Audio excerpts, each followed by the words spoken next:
ਪਿਆਰੇ ਵਿਦਿਆਰਥੀਓ, ਸਾਡਾ ਅੱਜ ਦਾ ਵਿਸ਼ਾ ਹੈ ਪਰਮਾਣੂਆਂ ਦੀ ਸੰਯੋਜਕਤਾ, ਵੈਲੈਂਸੀ ਆਫ ਐਟਮਸ। ਇਹ ਟੌਪਿਕ ਜਮਾਤ 9ਵੀਂ ਦੇ ਪਾਠ 4 ਪਰਮਾਣੂ ਦੀ ਬਣਤਰ ਦਾ ਉਪਭਾਗ ਹੈ।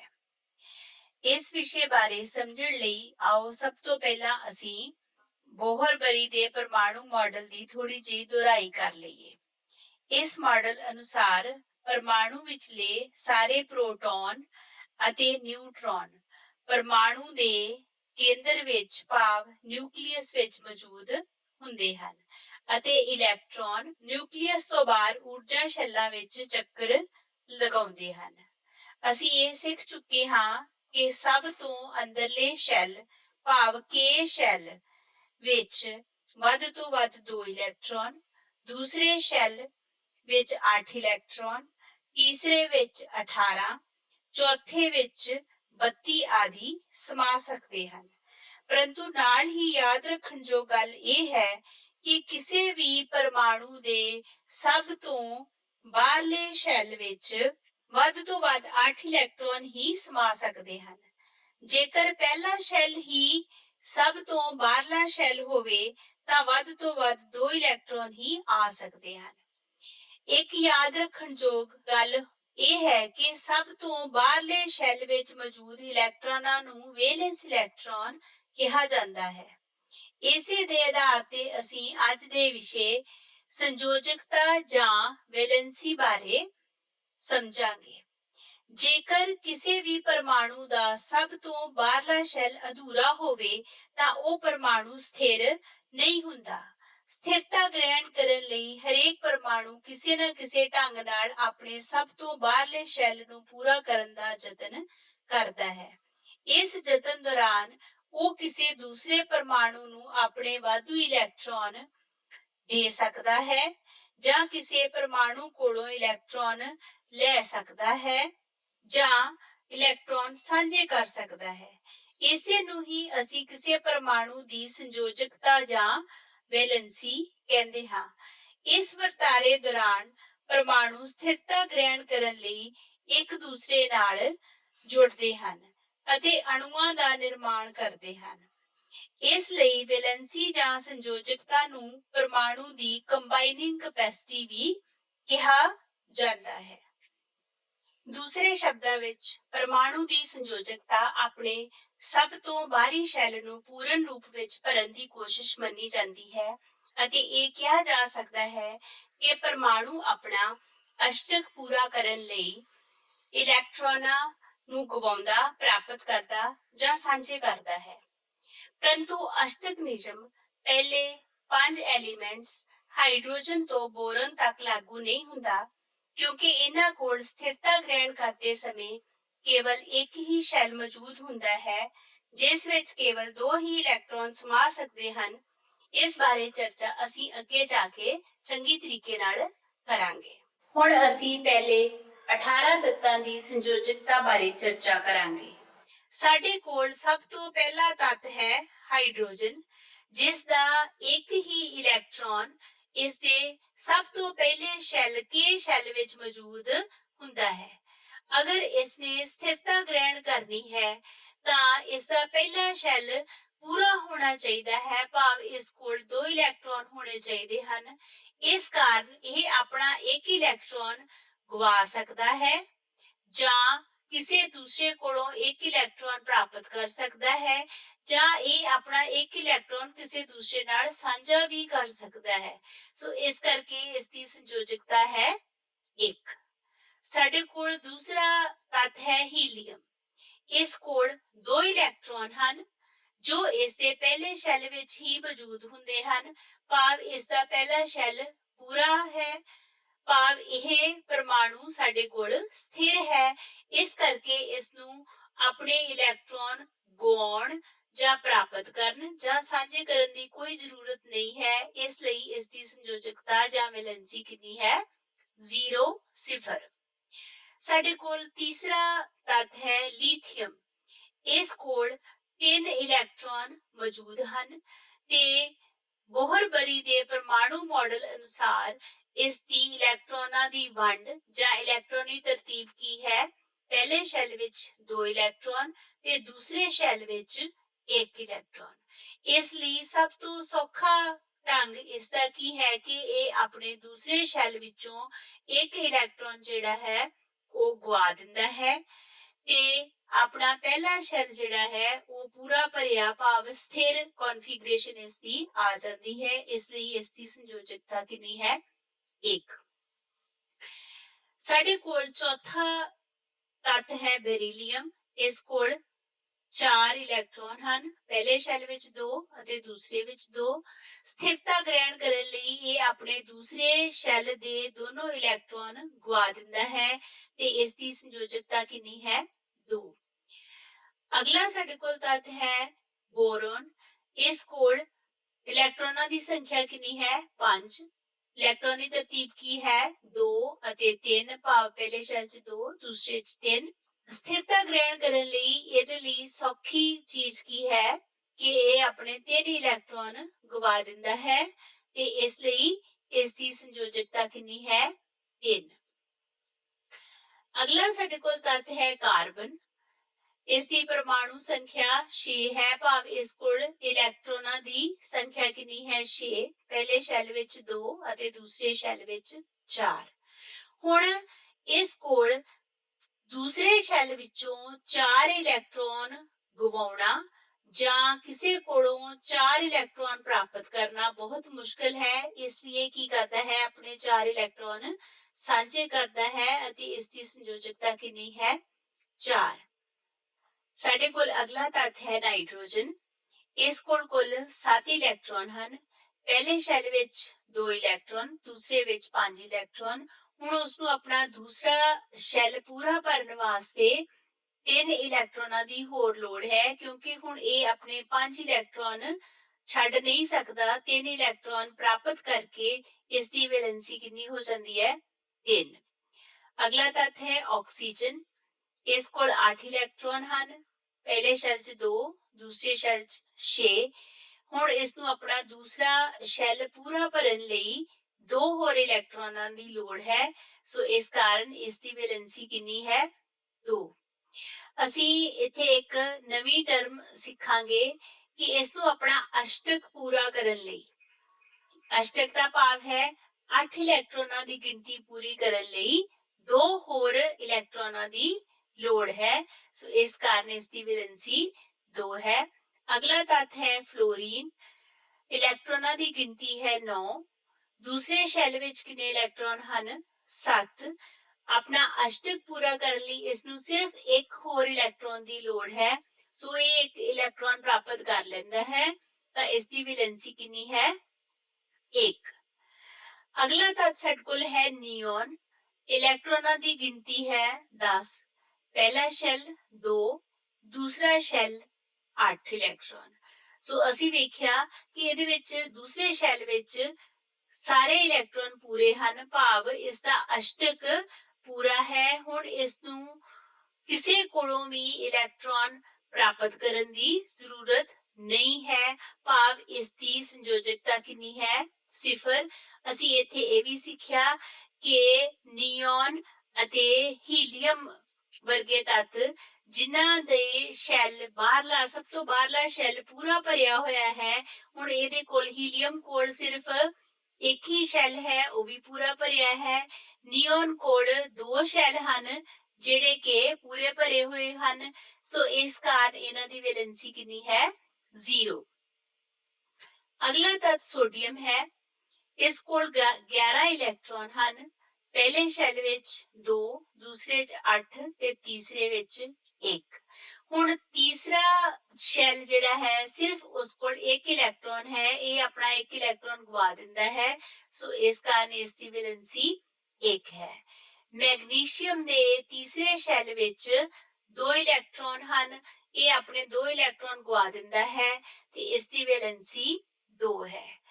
ਐਲੂਮੀਨੀਅਮ ਦਾ ਇਲੈਕਟ੍ਰੋਨਾਂ ਦੀ ਗਿਣਤੀ 13 ਹੈ, ਤੀਸਰੇ ਸ਼ੈਲ ਵਿੱਚ 3 ਇਲੈਕਟ੍ਰੋਨ ਹਨ, ਇਹ ਆਪਣੇ 3 ਇਲੈਕਟ੍ਰੋਨ ਗਵਾ ਦੇਗਾ ਤੇ ਇਸ ਦੀ ਵੈਲੈਂਸੀ ਕਿੰਨੀ ਹੈ?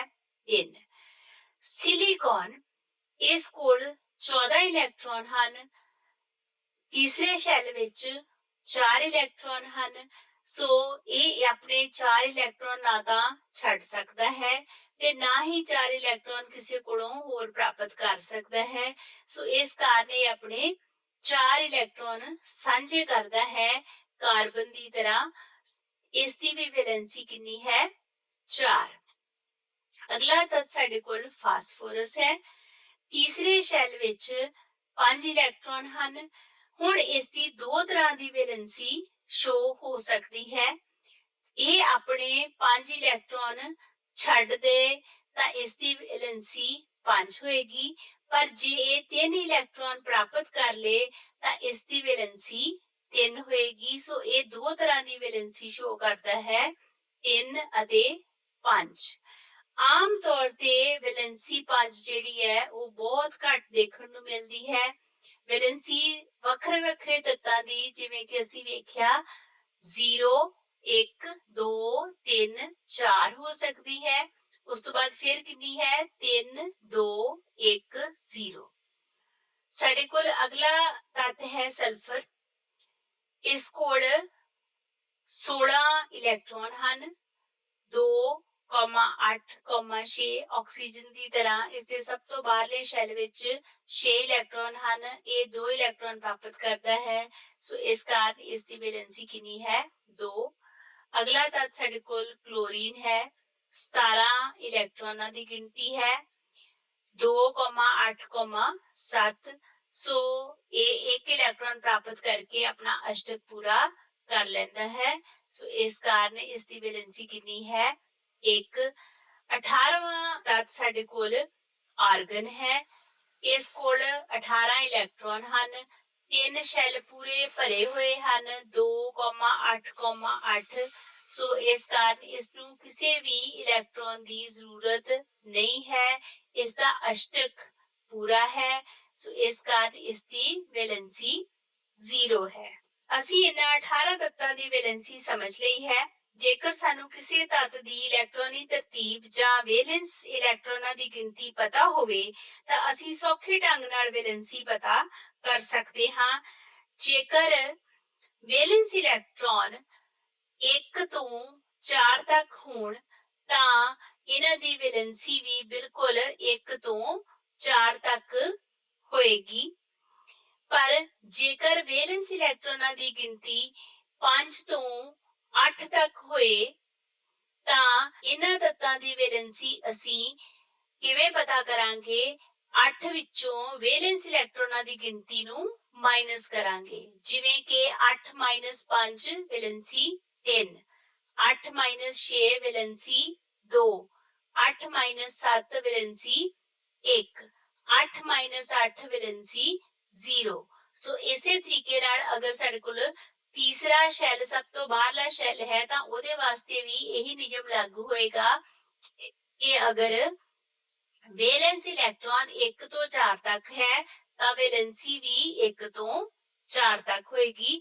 ਅਗਰ ਵੈਲੈਂਸ ਇਲੈਕਟ੍ਰੋਨ 5 ਤੋਂ 8 ਤੱਕ ਹਨ ਤਾਂ ਵੈਲੈਂਸੀ 8 ਵਿੱਚੋਂ ਵੈਲੈਂਸ ਇਲੈਕਟ੍ਰੋਨਾਂ ਦੀ ਗਿਣਤੀ ਨੂੰ ਘਟਾ ਕੇ ਪ੍ਰਾਪਤ ਕੀਤੀ ਜਾ ਸਕਦੀ ਹੈ। ਇਹ ਭਾਗ ਸਮਝਣ ਤੋਂ ਬਾਅਦ ਤੁਸੀਂ ਪਹਿਲਾਂ ਪੁੱਛੇ ਗਏ ਪ੍ਰਸ਼ਨਾਂ ਦੇ ਉੱਤਰ ਜਾਣ ਸਕਦੇ ਹੋ, ਜਿਵੇਂ ਕਿ ਮੈਗਨੀਸ਼ੀਅਮ ਅਤੇ ਐਲੂਮੀਨੀਅਮ ਦੀ ਸੰਯੋਜਕਤਾ ਕਿੰਨੀ ਹੈ, ਜਾਂ ਫਲੋਰੀਨ ਦੀ ਸੰਯੋਜਕਤਾ 1 ਕਿਉਂ ਹੈ, ਜਾਂ ਆਕਸੀਜਨ ਦੀ ਸੰਯੋਜਕਤਾ ਦਾ ਪਤਾ ਅਸੀਂ ਕਿਵੇਂ ਕਰਾਂਗੇ।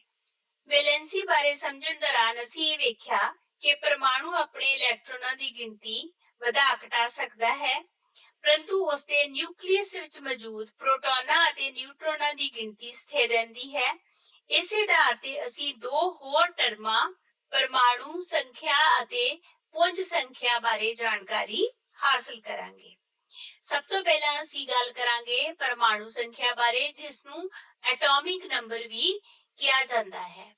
ਜਿਵੇਂ ਕਿ ਦੱਸਿਆ ਹੈ ਕਿ ਪਰਮਾਣੂ ਦੇ ਨਿਊਕਲੀਅਸ ਵਿੱਚ ਪ੍ਰੋਟੋਨ ਮੌਜੂਦ ਹੁੰਦੇ ਹਨ ਤੇ ਕਿਸੇ ਵੀ ਪਰਮਾਣੂ ਦੇ ਨਿਊਕਲੀਅਸ ਵਿੱਚ ਮੌਜੂਦ ਪ੍ਰੋਟੋਨਾਂ ਦੀ ਗਿਣਤੀ ਨੂੰ ਹੀ ਉਸ ਦੀ ਪਰਮਾਣੂ ਸੰਖਿਆ ਕਿਹਾ ਜਾਂਦਾ ਹੈ ਜਾਂ ਐਟੋਮਿਕ ਨੰਬਰ ਕਿਹਾ ਜਾਂਦਾ ਹੈ। ਇਸ ਨੂੰ Z ਨਾਲ ਦਰਸਾਇਆ ਜਾਂਦਾ ਹੈ। ਜਿਵੇਂ ਕਿ ਹਾਈਡਰੋਜਨ ਦੇ ਵਿੱਚ ਸਿਰਫ ਇੱਕ ਪ੍ਰੋਟੋਨ ਮੌਜੂਦ ਹੁੰਦਾ ਹੈ, ਇਸ ਲਈ ਉਸਦਾ Z 1 ਹੈ। ਕਾਰਬਨ ਦੇ ਨਿਊਕਲੀਅਸ ਵਿੱਚ 6 ਪ੍ਰੋਟੋਨ ਮੌਜੂਦ ਹੁੰਦੇ ਹਨ, ਇਸ ਲਈ ਇਸ ਦਾ Z 6 ਹੈ। ਸੋ ਇਹਨਾਂ ਨੂੰ ਅਸੀਂ ਕੀ ਬੋਲਦੇ ਹਾਂ? ਪਰਮਾਣੂ ਸੰਖਿਆ। ਅਗਲੀ ਟਰਮ ਹੈ ਸਾਡੇ ਕੋਲ ਪੁੰਜ ਸੰਖਿਆ, ਜਾਂ ਇਸ ਨੂੰ ਕਿਹਾ ਜਾਂਦਾ ਹੈ ਮਾਸ ਨੰਬਰ। ਕਿਸੇ ਵੀ ਨਿਊਕਲੀਅਸ ਦੇ ਵਿੱਚ ਪ੍ਰੋਟੋਨਾਂ ਦੇ ਨਾਲ-ਨਾਲ ਨਿਊਟਰੋਨ ਵੀ ਮੌਜੂਦ ਹੁੰਦੇ ਹਨ। ਕਿਉਂਕਿ ਇਹ ਨਿਊਕਲੀਅਸ ਵਿੱਚ ਮੌਜੂਦ ਹੁੰਦੇ ਹਨ, ਇਸ ਲਈ ਇਹਨਾਂ ਨੂੰ ਨਿਊਕਲੀਓਨ ਵੀ ਕਿਹਾ ਜਾਂਦਾ ਹੈ। ਕਿਸੇ ਵੀ ਪਰਮਾਣੂ ਦਾ ਕੁੱਲ ਪੁੰਜ ਇਹਨਾਂ ਕਣਾਂ ਕਾਰਨ ਹੀ ਹੁੰਦਾ ਹੈ, ਕਿਉਂਕਿ ਕਿਸੇ ਵੀ ਪਰਮਾਣੂ ਵਿੱਚ ਇਲੈਕਟ੍ਰੋਨ ਦਾ ਪੁੰਜ ਬਹੁਤ ਹੀ ਘੱਟ ਹੁੰਦਾ ਹੈ ਪ੍ਰੋਟੋਨਾਂ ਤੇ ਨਿਊਟਰੋਨਾਂ ਦੇ ਮੁਕਾਬਲੇ ਦੇ ਵਿੱਚ। ਸੋ ਇਸ ਕਾਰਨ ਕਿਸੇ ਵੀ ਪਰਮਾਣੂ ਦਾ ਕੁੱਲ ਪੁੰਜ ਉਸ ਵਿੱਚ ਮੌਜੂਦ ਪ੍ਰੋਟੋਨਾਂ ਅਤੇ ਨਿਊਟਰੋਨਾਂ ਦੇ ਕਾਰਨ ਹੁੰਦਾ ਹੈ। ਜਿਵੇਂ ਕਿ ਉਦਾਹਰਨ ਵਜੋਂ ਕਾਰਬਨ ਦਾ ਪਰਮਾਣੂ ਪੁੰਜ 12 ਯੂਨਿਟ ਹੈ, ਕਿਉਂਕਿ ਇਸ ਵਿੱਚ 6 ਪ੍ਰੋਟੋਨ ਅਤੇ 6 ਨਿਊਟਰੋਨ ਹੁੰਦੇ ਹਨ। ਐਲੂਮੀਨੀਅਮ ਦਾ ਪੁੰਜ ਉਹਨਾਂ ਨੇ ਦੱਸਿਆ ਹੈ 27 ਯੂਨਿਟ ਹੈ, ਕਿਉਂਕਿ ਇਸ ਵਿੱਚ 13 ਪ੍ਰੋਟੋਨ ਅਤੇ 14 ਨਿਊਟਰੋਨ ਹੁੰਦੇ ਹਨ। ਸੋ ਇਹਨਾਂ ਨੂੰ ਅਸੀਂ ਕੀ ਬੋਲਾਂਗੇ? ਪੁੰਜ ਸੰਖਿਆ। ਇਹੀ ਗੱਲ ਅਸੀਂ ਸਾਰਣੀ ਤੋਂ ਦੁਬਾਰਾ ਵੀ ਦੇਖ ਸਕਦੇ ਹਾਂ। ਸਾਰਣੀ ਵਿੱਚ ਸਾਨੂੰ ਕੀ ਦੱਸਿਆ ਹੈ ਕਿ ਹਾਈਡਰੋਜਨ, ਇਸ ਵਿੱਚ ਇਸ ਦੀ ਪਰਮਾਣੂ ਸੰਖਿਆ, ਹੁਣ ਇੱਥੇ ਉਹਨਾਂ ਨੇ ਦਿੱਤਾ ਹੋਇਆ ਹੈ ਕਿ ਇਸ ਦੀ ਪਰਮਾਣੂ ਸੰਖਿਆ Z ਕਿੰਨੀ ਹੈ? 1, ਕਿਉਂਕਿ ਇਸ ਕੋਲ ਸਿਰਫ ਕਿੰਨਾ ਹੈ? ਪ੍ਰੋਟੋਨਾਂ ਦੀ ਸੰਖਿਆ ਕਿੰਨੀ ਹੈ? 1। ਭਾਵੇਂ ਕਿ ਜਿੰਨੀ ਪ੍ਰੋਟੋਨਾਂ ਦੀ ਸੰਖਿਆ ਹੋਏਗੀ ਉਨੀ ਹੀ ਇਲੈਕਟ੍ਰੋਨਾਂ ਦੀ ਸੰਖਿਆ ਹੋਏਗੀ, ਪਰ ਜਦੋਂ ਅਸੀਂ ਪਰਮਾਣੂ ਸੰਖਿਆ ਬਾਰੇ ਗੱਲ ਕਰਦੇ ਹਾਂ ਤਾਂ ਅਸੀਂ ਇਸ ਵਿੱਚ ਮੌਜੂਦ ਪ੍ਰੋਟੋਨਾਂ ਦੀ ਸੰਖਿਆ ਨੂੰ ਹੀ ਦਰਸਾਉਂਦੇ ਹਾਂ। ਹੀਲੀਅਮ ਦੀ ਪਰਮਾਣੂ ਸੰਖਿਆ ਕੀ ਹੈ? 2। ਐਟੋਮਿਕ ਨੰਬਰ ਕਿੰਨਾ ਹੈ? 2। ਲਿਥੀਅਮ ਦਾ 3। ਫਲੋਰੀਨ ਦਾ ਕਿੰਨਾ ਹੈ ਸਾਡੇ ਕੋਲ? 9, ਕਿਉਂਕਿ ਇਸ ਕੋਲ 9 ਪ੍ਰੋਟੋਨ ਮੌਜੂਦ ਹਨ ਇਸ ਦੇ ਨਿਊਕਲੀਅਸ ਦੇ ਵਿੱਚ। ਇਸੇ ਤਰੀਕੇ ਨਾਲ ਸਲਫਰ ਦਾ ਕਿੰਨਾ ਹੈ? 16। ਆਰਗਨ ਦਾ ਕਿੰਨਾ ਹੈ? 18 ਆਦਿ। ਹੁਣ ਅਸੀਂ ਇਹਨਾਂ ਦੋ ਕਾਲਮਾਂ ਬਾਰੇ ਗੱਲ ਕਰਾਂਗੇ ਕਿ ਨਿਊਕਲੀਅਸ ਵਿੱਚ ਕੀ ਮੌਜੂਦ ਹਨ? ਪ੍ਰੋਟੋਨ ਅਤੇ ਨਿਊਟਰੋਨ। ਅਗਰ ਅਸੀਂ ਇਹ ਦੋ ਕਾਲਮਾਂ ਨੂੰ ਜੋੜ ਦਈਏ ਤਾਂ ਸਾਡੇ ਕੋਲ ਕੀ ਆਏਗੀ? ਇਹਨਾਂ ਦੀ ਪੁੰਜ ਸੰਖਿਆ। ਸਭ ਤੋਂ ਪਹਿਲਾਂ ਅਸੀਂ ਹਾਈਡਰੋਜਨ ਬਾਰੇ ਗੱਲ ਕਰਦੇ ਹਾਂ ਕਿ ਇਸ ਕੋਲ ਸਿਰਫ ਇੱਕ ਪ੍ਰੋਟੋਨ ਹੀ ਮੌਜੂਦ ਹੈ, ਇਸ ਕੋਲ ਕੋਈ ਨਿਊਟਰੋਨ ਮੌਜੂਦ ਨਹੀਂ ਹੈ। ਸੋ ਇਸ ਕਾਰਨ ਇਸ ਦੀ ਪੁੰਜ ਸੰਖਿਆ ਵੀ ਕਿੰਨੀ ਹੈ? 1। ਹੀਲੀਅਮ ਦੀ ਪੁੰਜ ਸੰਖਿਆ ਕਿੰਨੀ ਆਏਗੀ? 2 + 2 4। ਲਿਥੀਅਮ ਦੀ ਪੁੰਜ ਸੰਖਿਆ ਕਿੰਨੀ ਹੈ? 3 + 4 7। ਬੈਰੀਲੀਅਮ ਦੀ ਕਿੰਨੀ ਹੈ? 4 + 5 9। ਇਸੇ ਤਰ੍ਹਾਂ ਆਕਸੀਜਨ ਦੀ ਕਿੰਨੀ ਹੈ? 8 + 8 16। ਸੋਡੀਅਮ ਦੀ ਕਿੰਨੀ ਹੈ? 11 + 12 23। ਐਲੂਮੀਨੀਅਮ ਦੀ ਕਿੰਨੀ ਹੈ? 13 + 14 27। ਫਾਸਫੋਰਸ ਦੀ ਕਿੰਨੀ ਹੈ? 15 + 16 31। ਸਲਫਰ ਦੀ ਕਿੰਨੀ ਹੈ? 16 + 16 32। ਕਲੋਰੀਨ ਦੀ 17 + 18 35। ਆਰਗਨ ਦੀ ਕਿੰਨੀ ਹੈ ਸਾਡੇ ਕੋਲ? 18 + 22 40। ਠੀਕ ਹੈ। ਸੋ ਇਹ ਸਾਡੇ ਕੋਲ ਕੀ ਆ ਜਾਂਦੀ ਹੈ? ਪੁੰਜ ਸੰਖਿਆ। ਪੁੰਜ ਸੰਖਿਆ ਕੀ ਹੁੰਦੀ ਹੈ? ਪ੍ਰੋਟੋਨਾਂ ਅਤੇ ਨਿਊਟਰੋਨਾਂ ਦੀ ਕੁੱਲ ਸੰਖਿਆ, ਭਾਵ ਅਸੀਂ ਇਹਨਾਂ ਦੋ ਕਾਲਮਾਂ ਨੂੰ ਜੋੜ ਕੇ ਪੁੰਜ ਸੰਖਿਆ ਪ੍ਰਾਪਤ ਕਰ ਸਕਦੇ ਹਾਂ। ਪਰਮਾਣੂ ਸੰਖਿਆ ਅਤੇ ਪੁੰਜ ਸੰਖਿਆ ਬਾਰੇ ਸਮਝਣ ਤੋਂ ਬਾਅਦ ਅਸੀਂ ਇੱਕ ਨਵੀਂ ਚੀਜ਼ ਬਾਰੇ ਸਮਝਾਂਗੇ। ਉਹ ਕੀ ਹਨ? ਸਮਸਥਾਨਕ ਜਾਂ ਆਈਸੋਟੋਪ। ਕਹਿੰਦਾ ਕਿ ਕੁਦਰਤ ਵਿੱਚ ਕੁਝ ਤੱਤਾਂ ਦੀ ਪਛਾਣ ਕੀਤੀ ਗਈ ਹੈ ਜਿਨ੍ਹਾਂ ਦੀ ਪਰਮਾਣੂ ਸੰਖਿਆ ਸਮਾਨ ਹੁੰਦੀ ਹੈ ਪਰ ਪੁੰਜ ਸੰਖਿਆ ਵੱਖ-ਵੱਖ ਹੁੰਦੀ ਹੈ। ਜਿਵੇਂ ਕਿ ਹਾਈਡਰੋਜਨ ਪਰਮਾਣੂ ਦੇ 3 ਪਰਮਾਣਵੀ ਸਪੀਸੀਜ਼ ਹੁੰਦੇ ਹਨ, ਜਿਨ੍ਹਾਂ ਦਾ ਨਾਮ ਕੀ ਹੈ? ਪ੍ਰੋਟੀਅਮ, ਡਿਊਟੀਰੀਅਮ ਤੇ ਟ੍ਰੀਟੀਅਮ। ਇਹ ਸਾਰੇ ਅਸਲ ਵਿੱਚ ਕੀ ਹਨ? ਹਾਈਡਰੋਜਨ, ਪਰ ਇਹਨਾਂ ਦੀ ਪੁੰਜ ਸੰਖਿਆ ਦਾ ਫਰਕ ਹੈ।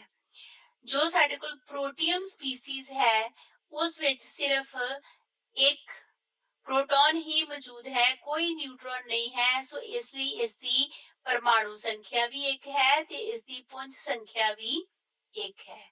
ਡਿਊਟੀਰੀਅਮ ਦੇ ਵਿੱਚ ਇੱਕ ਪ੍ਰੋਟੋਨ ਦੇ ਨਾਲ ਇੱਕ ਨਿਊਟਰੋਨ ਵੀ ਮੌਜੂਦ ਹੁੰਦਾ ਹੈ। ਸੋ ਇਸ ਕਾਰਨ ਇਸ ਦੀ ਪਰਮਾਣੂ ਸੰਖਿਆ ਤਾਂ ਸੇਮ ਰਹਿੰਦੀ ਹੈ ਇੱਕ, ਪਰ ਪੁੰਜ ਸੰਖਿਆ ਕਿੰਨੀ ਹੈ? 2। ਟ੍ਰੀਟੀਅਮ ਦੇ ਵਿੱਚ 2 ਨਿਊਟਰੋਨ ਮੌਜੂਦ ਹੋਣ ਕਾਰਨ ਇਸ ਦੀ ਪੁੰਜ ਸੰਖਿਆ ਕਿੰਨੀ ਹੋ ਜਾਂਦੀ ਹੈ? 3। ਹੁਣ ਇਸੇ ਤਰ੍ਹਾਂ ਸਮਸਥਾਨਕਾਂ ਦੀਆਂ ਕੁਝ ਹੋਰ ਉਦਾਹਰਨਾਂ ਕੀ ਹਨ? ਕਾਰਬਨ ਦੇ ਸਮਸਥਾਨਕ ਬਹੁਤ ਹੀ ਜ਼ਿਆਦਾ ਇਹਨਾਂ ਬਾਰੇ ਗੱਲ ਕੀਤੀ ਜਾਂਦੀ ਹੈ ਕਿ ਕਾਰਬਨ ਦੇ ਸਾਡੇ ਕੋਲ 2 ਸਮਸਥਾਨਕ ਮੌਜੂਦ ਹਨ, ਕਾਰਬਨ 12 ਤੇ ਕਾਰਬਨ 14। ਭਾਵ ਜੋ ਆਮ ਸਧਾਰਨ ਕਾਰਬਨ ਹੈ ਉਸ ਵਿੱਚ 6 ਪ੍ਰੋਟੋਨ ਤੇ 6 ਨਿਊਟਰੋਨ ਹੋਣ ਕਾਰਨ ਉਸ ਦੀ ਪੁੰਜ ਸੰਖਿਆ ਕਿੰਨੀ ਹੈ? 12। ਤੇ ਦੂਸਰੀ ਕਿਸਮ ਦਾ ਜਿਹੜਾ ਕਾਰਬਨ ਹੈ ਉਸ ਦੀ ਪੁੰਜ ਸੰਖਿਆ ਕਿੰਨੀ ਹੈ? 14। ਭਾਵ ਉਸ ਕੋਲ 6 ਪ੍ਰੋਟੋਨ ਅਤੇ 8 ਨਿਊਟਰੋਨ ਮੌਜੂਦ ਹਨ। ਇਸੇ ਤਰ੍ਹਾਂ ਕਲੋਰੀਨ ਦੇ ਵੀ ਸਮਸਥਾਨਕ ਮੌਜੂਦ ਹਨ, ਕਲੋਰੀਨ 35 ਤੇ ਕਲੋਰੀਨ 37। ਜਿਹੜਾ ਕਲੋਰੀਨ 35 ਹੈ ਉਸ ਕੋਲ 17 ਪ੍ਰੋਟੋਨ ਅਤੇ 18 ਨਿਊਟਰੋਨ ਹਨ। ਭਾਵ ਉਸ ਦੀ ਪੁੰਜ ਸੰਖਿਆ ਕਿੰਨੀ ਹੈ? 35।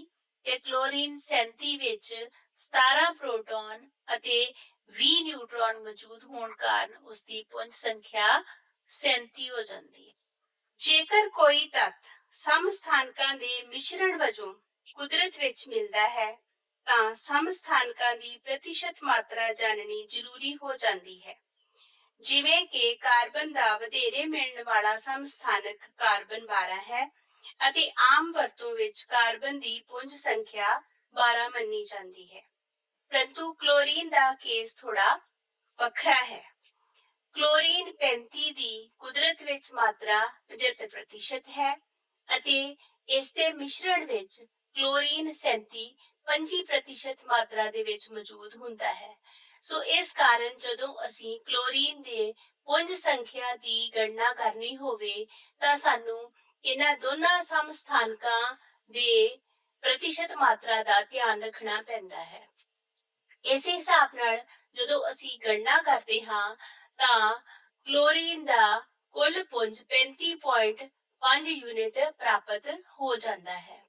ਇਸ ਦਾ ਭਾਵ ਇਹ ਨਹੀਂ ਹੈ ਕਿ ਇਸ ਵਿੱਚ ਕੋਈ ਪ੍ਰੋਟੋਨ ਜਾਂ ਨਿਊਟਰੋਨ ਅੱਧਾ ਮੌਜੂਦ ਹੈ, ਬਲਕਿ ਇਹ 35.5 ਯੂਨਿਟ ਪਰਮਾਣੂ ਪੁੰਜ ਇਸ ਕਾਰਨ ਹੈ ਕਿਉਂਕਿ ਇਸ ਦੇ 2 ਸਮਸਥਾਨਕ 75% ਅਤੇ 25% ਮਾਤਰਾ ਵਿੱਚ ਮੌਜੂਦ ਹੁੰਦੇ ਹਨ। ਸੋ ਇਹਨਾਂ ਸਮਸਥਾਨਕਾਂ ਦਾ ਸਾਡੇ ਜੀਵਨ ਵਿੱਚ ਕਾਫੀ ਮਹੱਤਵ ਹੈ। ਇਹਨਾਂ ਦੀ ਅਸੀਂ ਵਰਤੋਂ ਕਰਦੇ ਹਾਂ, ਜਿਵੇਂ ਕਿ ਯੂਰੇਨੀਅਮ ਦਾ ਇੱਕ ਸਮਸਥਾਨਕ ਪਰਮਾਣੂ ਭੱਠੀ ਦੇ ਵਿੱਚ ਬਾਲਣ ਦੇ ਰੂਪ ਵਿੱਚ ਵਰਤਿਆ ਜਾਂਦਾ ਹੈ। ਕੋਬਾਲਟ ਦਾ ਕੁਝ ਸਮਸਥਾਨਕ ਕੈਂਸਰ ਦੇ ਇਲਾਜ ਵਿੱਚ ਵਰਤੇ ਜਾਂਦੇ ਹਨ। ਥਾਇਰਾਇਡ ਰੋਗ ਜਿਹੜਾ ਹੈ ਉਸ ਦੇ ਇਲਾਜ ਵਿੱਚ ਆਇਓਡੀਨ ਦੇ ਸਮਸਥਾਨਕ ਦੀ ਵਰਤੋਂ ਹੁੰਦੀ ਹੈ। ਇਸੇ ਤਰੀਕੇ ਨਾਲ ਅਸੀਂ ਸਮਭਾਰਕਾਂ ਬਾਰੇ ਗੱਲ ਕਰਾਂਗੇ, ਜਿਨ੍ਹਾਂ ਨੂੰ ਆਈਸੋਬਾਰਸ ਕਿਹਾ ਜਾਂਦਾ ਹੈ। ਉਦਾਹਰਨ ਜਿਹੜੀ ਲਈ ਗਈ ਹੈ ਉਸ ਵਿੱਚ ਕੀ ਦੱਸਿਆ ਹੈ ਕਿ ਕੈਲਸ਼ੀਅਮ ਦੇ ਪਰਮਾਣੂ ਸੰਖਿਆ 20 ਹੁੰਦੀ ਹੈ ਤੇ ਆਰਗਨ ਦੀ ਪਰਮਾਣੂ ਸੰਖਿਆ 18 ਹੁੰਦੀ ਹੈ, ਪਰ ਇਹਨਾਂ ਦੋਨਾਂ ਦੀ ਪੁੰਜ ਸੰਖਿਆ 40 ਹੁੰਦੀ ਹੈ। ਕੈਲਸ਼ੀਅਮ ਦੇ ਪਰਮਾਣੂ ਵਿੱਚ 20 ਪ੍ਰੋਟੋਨ ਅਤੇ 20 ਹੀ ਨਿਊਟਰੋਨ ਹੁੰਦੇ ਹਨ ਅਤੇ ਇਸ ਦੀ ਪੁੰਜ ਸੰਖਿਆ 40 ਹੁੰਦੀ ਹੈ, ਜਦੋਂ ਕਿ ਆਰਗਨ ਦੀ ਪਰਮਾਣੂ ਸੰਖਿਆ 18 ਅਤੇ ਪੁੰਜ ਸੰਖਿਆ 40 ਇਸ ਕਾਰਨ ਹੁੰਦੀ ਹੈ ਕਿਉਂਕਿ ਇਸ ਕੋਲ ਨਿਊਟਰੋਨ 22 ਹੁੰਦੇ ਹਨ। ਸੋ ਅਗਰ ਇਸ ਤਰ੍ਹਾਂ ਦੇ ਸਾਨੂੰ ਜੋੜੇ ਮਿਲਦੇ ਹਨ ਤਾਂ ਅਸੀਂ ਉਹਨਾਂ ਨੂੰ ਕੀ ਕਹਿੰਦੇ ਹਾਂ? ਸਮਭਾਰਕ ਜਾਂ ਆਈਸੋਬਾਰਸ। ਅੱਜ ਦੇ ਲੈਸਨ ਵਿੱਚ ਤੁਸੀਂ ਪਰਮਾਣੂਆਂ ਦੀ ਸੰਯੋਜਕਤਾ ਬਾਰੇ ਸਮਝਿਆ ਹੈ। ਇਸ ਤੋਂ ਇਲਾਵਾ ਅਸੀਂ ਪੁੰਜ ਸੰਖਿਆ, ਪਰਮਾਣੂ ਸੰਖਿਆ, ਸਮਸਥਾਨਕਾਂ ਅਤੇ ਸਮਭਾਰਕਾਂ ਬਾਰੇ ਚਰਚਾ ਕੀਤੀ ਹੈ। ਉਮੀਦ ਕਰਦੇ ਹਾਂ ਕਿ ਤੁਹਾਨੂੰ ਇਹ ਵਿਸ਼ਾ ਸਮਝਣ ਵਿੱਚ ਮਦਦ ਮਿਲੀ ਹੋਵੇਗੀ। ਧੰਨਵਾਦ।